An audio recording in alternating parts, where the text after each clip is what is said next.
Yesus. Tuhan, kembali kami berada di hadirat-Mu Tuhan Yesus. Kami boleh mengucap syukur di hadapan-Mu Tuhan. Pagi hari ini Tuhan Yesus, kami bersama dengan keluarga kami, bersama dengan saudara-saudara kami, bersama dengan sidang jemaat-Mu Tuhan, boleh menyatukan hati kami Tuhan, untuk beribadah kepada-Mu Tuhan Yesus. Walaupun kami terpisahkan oleh jarak, tapi hati kami bersatu Tuhan, untuk memuji dan memuliakan Engkau. Kami percaya Tuhan Yesus, di mana kami berkumpul Tuhan, di mana kami bersatu hati Tuhan Yesus, kuasa-Mu Tuhan, kuasa Roh Kudus itu Tuhan Yesus, boleh hadir di tempat kami. Terima kasih Bapa, kami percaya ibadah pagi hari ini Tuhan Yesus, Engkau akan berkati dan Engkau akan berikan sukacita Tuhan Yesus, sehingga kami Tuhan Yesus setelah ibadah ini Tuhan boleh mendapatkan berkat yang melimpah dan sukacita yang sangat luar biasa. Terima kasih Bapa, kami juga akan mendengarkan firman-Mu Tuhan Yesus.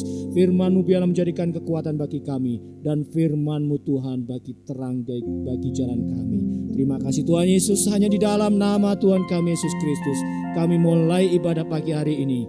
Haleluya. Amin.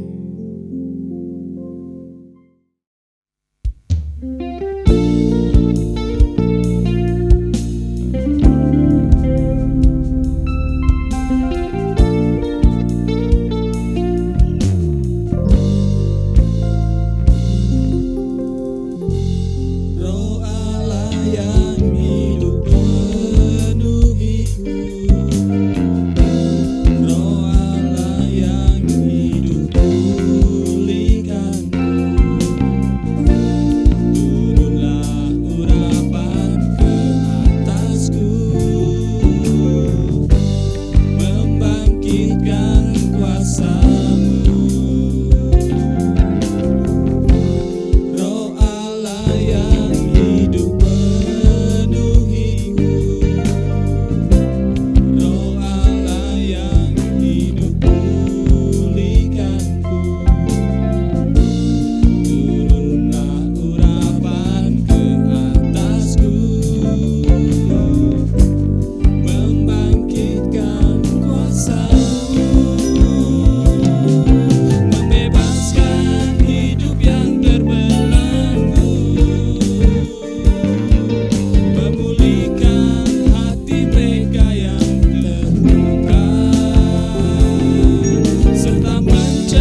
sini, kemenangan terjadi di sini.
Shalom, puji Tuhan. God is our victory. Allah adalah kemenanganku. Puji Tuhan. Oh haleluya, masih kita dipoles oleh kekasih jiwa kita. Ya, supaya kita bisa menjadi pribadi-pribadi pemenang. Kita jangan kalah dengan keadaan dunia sekarang. Kita jangan kalah dengan kejadian-kejadian sekarang. Tetapi yang Tuhan mau, pada waktunya nanti, kita jadi pribadi-pribadi pemenang. You can win this day. Nggak usah tunggu-tunggu nanti. Sekarang kita bisa jadi pemenang. Ya, puji Tuhan. Tuhan mau memberikan kita sebuah pelajaran. Bagaimana kita menjadi pemenang. Nggak usah tunggu lama. Mulai hari ini kita jadi pemenang. Ya, lewat kitab Wahyu khususnya. Wahyu pasal 2 dan Wahyu pasal yang ketiga. Ini buku besar akhir zaman yang jadi panutan kita. Melalui nasihat malaikat jemaat kepada ketujuh jemaat di Asia Kecil. Itu adalah pesan Tuhan juga untuk kita. Kalau Tuhan janjikan mereka jadi pemenang, kalau Tuhan menuntut mereka jadi pemenang, ini juga yang maunya Tuhan bagi pribadi kita, supaya kita jadi pemenang-pemenang akhir zaman. Sehingga kita bisa lolos kepada Yerusalem baru, kemudian kita lolos jadi mempelai perempuan Tuhan. Karena kita jadi pribadi-pribadi pemenang. Bukan pribadi-pribadi pecundang, saudara-saudara yang dikasihi oleh Tuhan Yesus Kristus. Dikatakan dalam Wahyu pasal 2, Wahyu pasal 3, kepada ketujuh jemaat. Ya. 7 kali Tuhan katakan, siapa bertelinga, hendaklah ia mendengar. Apakah kita bertelinga? Yes. Nggak ada orang nggak ada orang suka kalau dikatakan, engkau tidak bertelinga. No. Kita punya telinga? Yes, pasti. Gunakan untuk mendengar firman Tuhan. Siapa bertelinga, hendaklah ia mendengar. Jangan tutup telinga kita. Jangan tutup telinga hati kita. Dari ketujuh jemaat itu juga Tuhan katakan dalam paket kalimat seterusnya. Barang siapa menang, ia akan. Barang siapa menang, ia akan. Barang siapa menang, ia akan. Barang siapa menang, Tuhan janjikan suasana yang indah bersama Tuhan Yesus Kristus. Ya, luar biasa. Itu pribadi-pribadi pemenang. Ya. Siapa bertelinga, hendaklah mendengar apa yang dikatakan Roh. Perhatiin saudara, ketujuh jemaat ini. Siapa bertelinga, hendaklah ia mendengar apa yang dikatakan Roh. Jadi firman Tuhan itu berkolaborasi dengan Roh Kudus. Jadi firman Tuhan itu bukan perkataan manusia belaka, saudara-saudara, yang sering kali kita hina, kita abaikan, kita tolak. Tapi firman Tuhan adalah kolaborasi dengan Roh Kudus. Oleh sebab itu saudara, kita harus menghargai hadirat Tuhan dalam firman Tuhan. Kita harus menghormati ketika firman Tuhan disampaikan. Itu pribadi-pribadi pemenang yang bisa mendengar apa yang dikatakan Roh. Bukan sekedar perkataan pendeta A, evangelis B, dan lain sebagainya, hamba Tuhan C. Bukan. Sebenarnya itu adalah perkataan Roh Kudus. Puji Tuhan. Mendengar. Tidak berhenti sampai mendengar. Setelah itu lupa. Mendengar. Bukan berhenti sampai mendengar. Tapi sesudah itu tidak dirawat. Bisa dicaplok sama burung.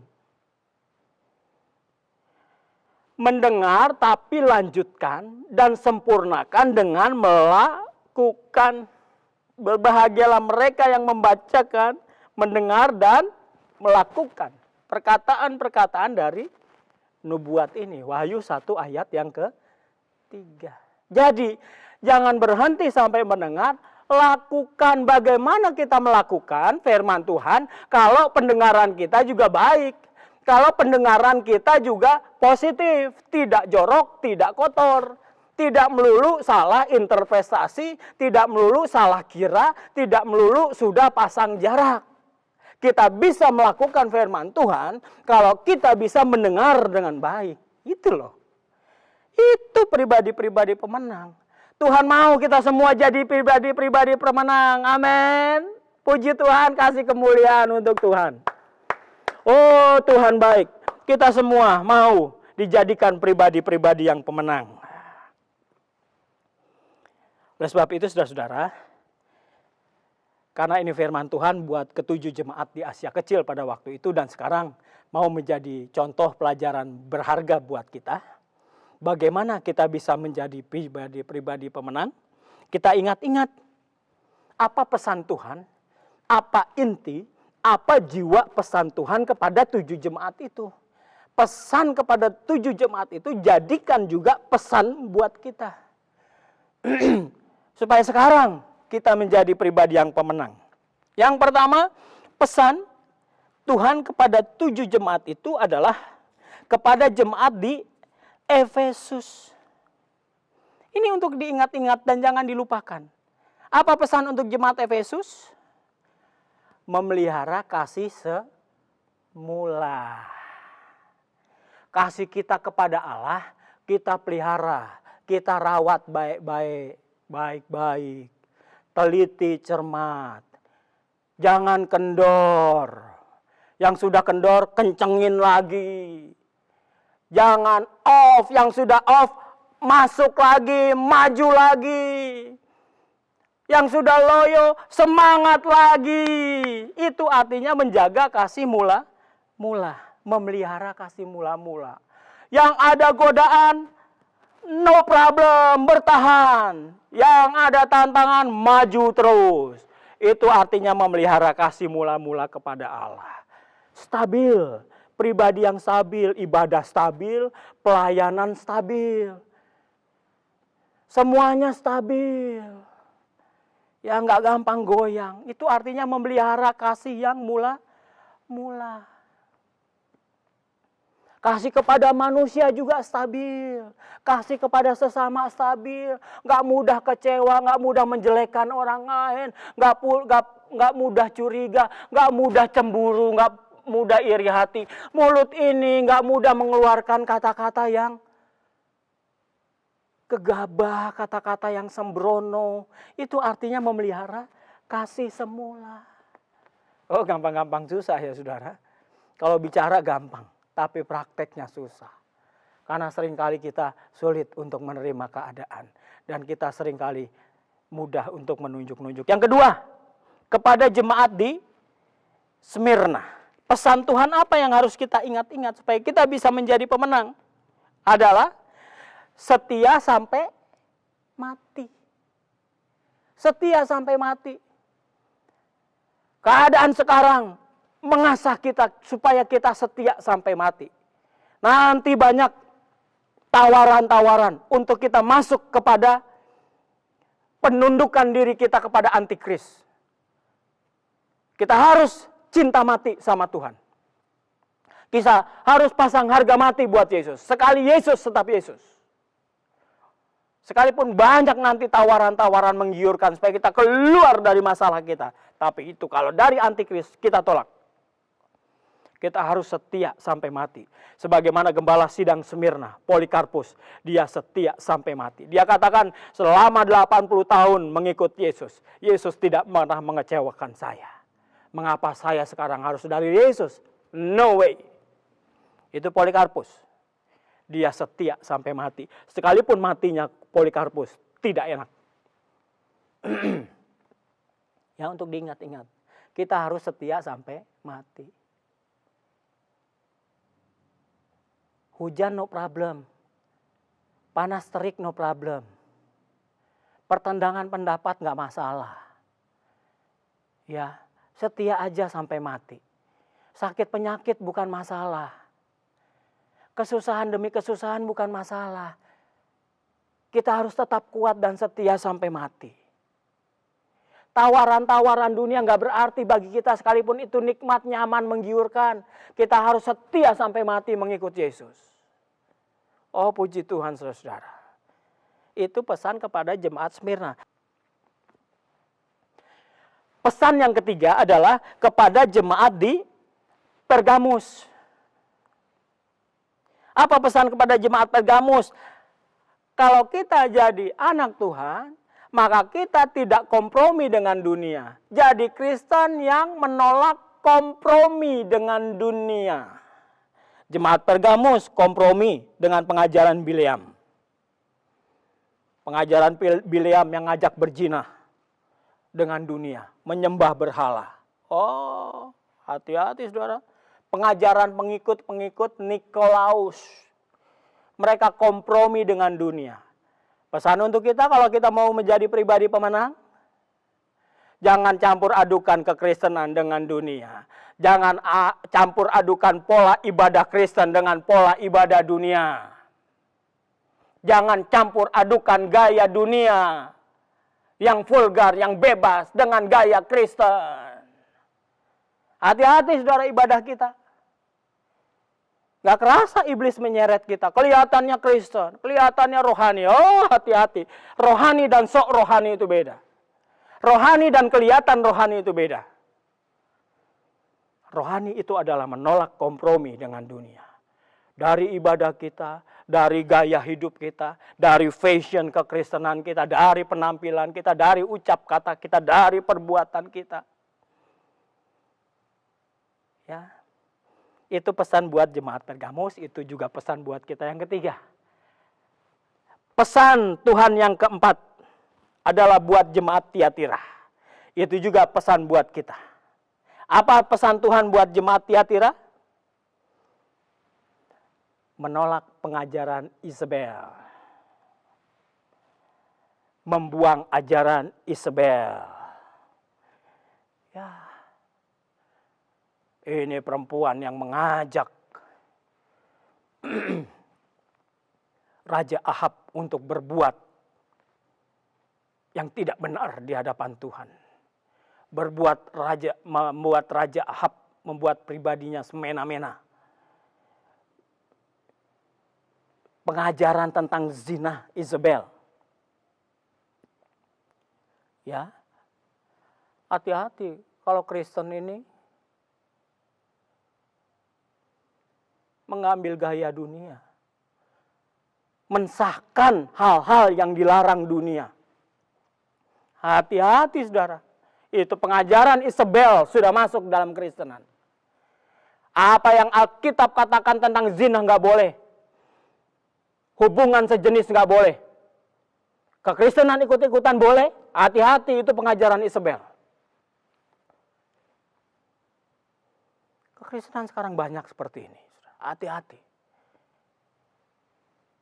Tuhan mau kekristenan seperti ini bertobat. Ya ini kalau kita mau jadi pemenang. Kita harus ketat, kita harus tegas. Kita harus strict dengan firman Tuhan. Membuang ajaran Isabel. Berzina secara fisik, berzina secara rohani. Selingkuh daripada Tuhan, meninggalkan Tuhan. Itu juga pengajaran Isabel. Yang kelima, pesan Tuhan untuk jemaat Sardis. Ya. Ini juga pesan Tuhan buat kita. Supaya kita bisa mempertahankan dan menuju menjadi pribadi-pribadi pemenang. Ya. Tuhan katakan, bangunlah dan kuatkanlah apa yang masih tinggal yang sudah hampir mati. Bangunlah, kuatkanlah apa yang masih tinggal tapi sudah hampir mati. Sebab tidak satupun dari pekerjaanmu, pelayananmu aku dapati sempurna di hadapanku. Artinya apa? Yang kelima, buat jemaat Sardis, pesan Tuhan buat jemaat kita, ibadah dan pelayanan kita harus sepenuh, sempurnakan. Ibadah pelayanan kita di hadapan Tuhan, di lewat pekerjaan kita sekuler harus sepenuh, jangan sepenuh hati, jangan setengah-setengah. Tersinggung sedikit, mundur. Tersinggung sedikit, marah. Tinggalkan pelayanan, tinggalkan ibadah. Itu mah cemen. Anak kecil itu mah. Tuhan gak mau seperti itu. Ini pesan buat jemaat Sardis. Yang pelayanannya nggak sempurna. Melayani, tapi asal-asalan. Melayani. Tapi ya kalau lagi enak hati, kalau lagi nggak enak hati, ya tinggalkan. Oh, itu nggak sempurna tuh. Saudara, Tuhan nggak mau. Puji Tuhan. Itu yang kelima, untuk diingat-ingat dan bukan dilupakan. Supaya kita bisa menjadi pribadi-pribadi pemenang. Kita boleh bangga. God is our victory. Ya, yang keenam, pesan Tuhan untuk jemaat Philadelphia. Pesan Tuhan untuk kita. Bagaimana kita bisa menjadi pribadi pemenang? Menuruti firman Tuhan. Jemaat Philadelphia kecil. Dari segi apa aja kecil. Dari segi jumlah komunitas dia kecil. Dari segi kekuatan dia kecil. Tetapi di mata Tuhan mereka besar, mereka kuat, lebih kuat dari yang kuat. Kenapa? Karena mereka memegang firman Tuhan. Dalam ayat 10-11 katakan, karena engkau menuruti firmanku. Oh, luar biasa ini jemaat Philadelphia. Kecil, tapi militan dengan firman Tuhan. Untuk tekun menantikan aku, saudara. Menantikan Tuhan datang kedua kali untuk mengangkat kita. Lewat apa? Lewat tidur-tiduran, lewat ongkang-ongkang kaki. Lewat kegelisahan kita, lewat ketakutan kita. Tidak, menantikan Yesus dengan apa? Dengan menuruti firman Tuhan. Oh, itu saudara. Maka aku pun akan melindungi engkau. Mengangkat engkau, rapture.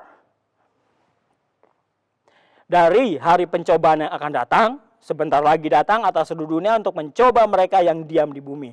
Aku datang segera, peganglah apa yang ada padamu, supaya tidak seorang pun mengambil kotamu. Menuruti firman Tuhan. Yang keenam, supaya kita bisa menjadi pemenang. Ayo saudara, kita berlomba-lomba yuk. Ya, seberat apapun kita berjuang untuk kita. Setiap kita mendengar firman Tuhan, kemudian kita turuti. Haleluya. Puji Tuhan. Yang ketujuh, yang terakhir. Untuk diingat-ingat, jangan dilupakan. Bagaimana kita bisa menjadi pemenang? Menjadi dingin atau menjadi panaslah. Ini pesan Tuhan kepada jemaat di Laodikia. Yang dingin kagak, yang panas juga kagak. Suam-suam kuku.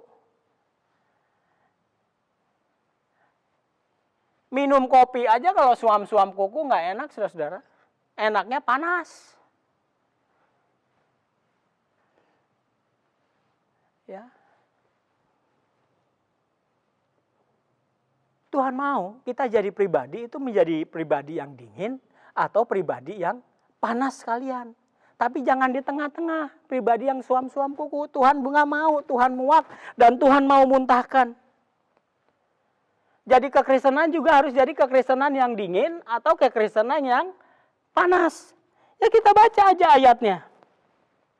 Aku tahu segala pekerjaanmu. Engkau tidak dingin dan tidak panas. Tuhan katakan, alangkah baiknya jika engkau dingin, jadilah dingin. Atau alangkah baiknya jika engkau panas, jadilah panas. Pilih salah satunya, kalau ada dua-duanya, good, excellent, bagus. Tapi jangan di tengah-tengah, suam-suam kuku. Hidup enggan, mati tak mau. Itu loh saudara. Pribadi Kristen yang pemenang gimana? Yang dingin. Pribadi Kristen yang kalem, tenang. Contohnya, yang up to date sekarang aja. Dalam menghadapi pandemi corona seperti sekarang ini, apakah kita seperti Kristen yang seperti cacing kepanasan? Gelisah, takut, galau. Atau kita jadi Kristen yang tenang, yang kalem. Yang bisa mengatakan, Tuhan, Engkau adalah pembelaku. Amin. Tuhan, Engkau tetap penolongku. Engkau pelindungku. Tuhan, Engkau tetap yang aku harapkan. Enggak ada yang lain. Itu artinya pribadi yang dingin. Kalem, tenang. Ada damai sejahtera. Enggak gampang ngeluh. Enggak gampang ngomel. Nggak gampang pasang status, menjelekkan orang lain, mencaci maki keadaan, mencaci maki orang lain. Enggak. Ayo belajar jadi pribadi yang tenang, yang percaya sepenuh kepada Yesus. Atau jadi pribadi yang panas. Panas itu apa? Bergelora dalam melayani Tuhan.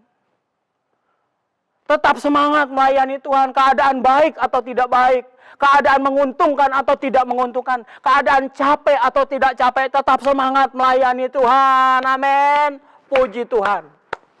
Itu artinya pribadi pemenang, menjadi dingin dan panas, pribadi yang selalu dipenuhi oleh Roh Kudus. Bisa bicara baik, bisa berkata baik, bisa beraktivitas baik dan benar di hadapan Tuhan dan di hadapan sesama, ya.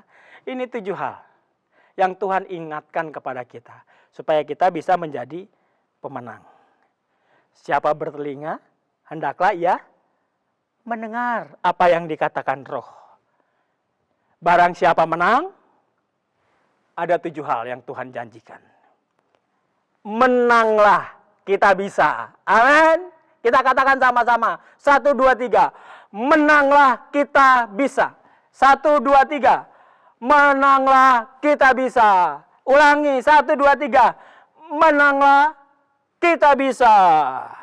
Bagaimana? Lukas 8 ayat 18. Karena itu, perhatikanlah cara kamu mendengar. Karena siapa yang mempunyai, kepadanya akan diberi.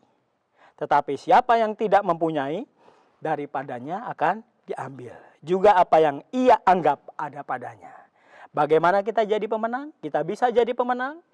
Perhatikan mulai sekarang cara kita mendengar firman Tuhan. Dengar, lakukan. Tuhan memberkati kita sekalian. Kita berdoa. Terima kasih Tuhan. Terima kasih Roh Kudus. Engkau sudah memberkati kami. Berkat-Mu melimpah atas kami. Berkat-Mu melimpah atas umat-Mu di Indonesia. Di seluruh dunia khususnya yang sedang menghadapi keadaan-keadaan dunia sekarang. Termasuk pandemi virus corona. Kami mau menjadi pribadi pemenang.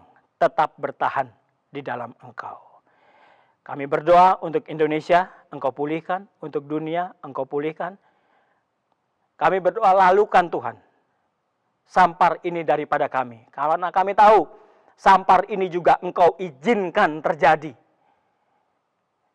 Kami tidak mau berdoa yang salah. Tapi Tuhan, izinkan belas kasihan-Mu turun atas dunia ini, atas kami semua.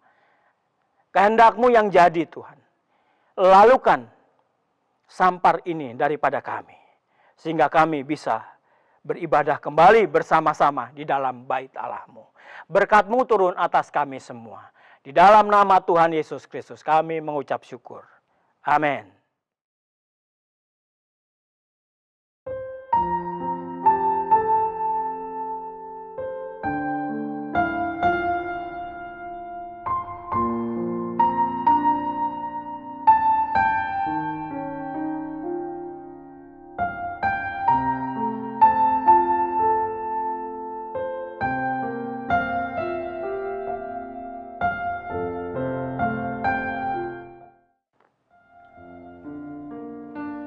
Sekarang kita menerima berkat Tuhan. Tuhan Yesus, turunkanlah berkat-Mu atas kami semua. Kasih karunia-Mu menyertai kami. Damai sejahtera-Mu mendampingi kami. Roh Kudus, Engkau genggam kami semuanya. Mulai hari ini sampai Maranatha. Tuhan Yesus Kristus datang kali yang kedua. Haleluya. Amin.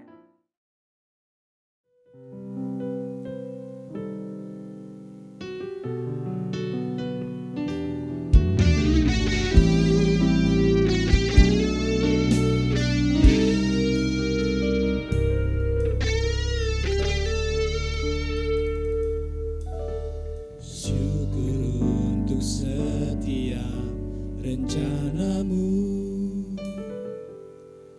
dan rancangan-Mu yang mulia dalam satu tubuh kami bersatu mahkota kerajaanmu. Ku ucapkan berkat atas Indonesia, biar kemuliaan Tuhan akan nyata bagi bangsa ini. Kami berdiri dan membawa doa kami kepadamu. Sesuatu yang besar pasti terjadi dan mengubahkan negeri kami.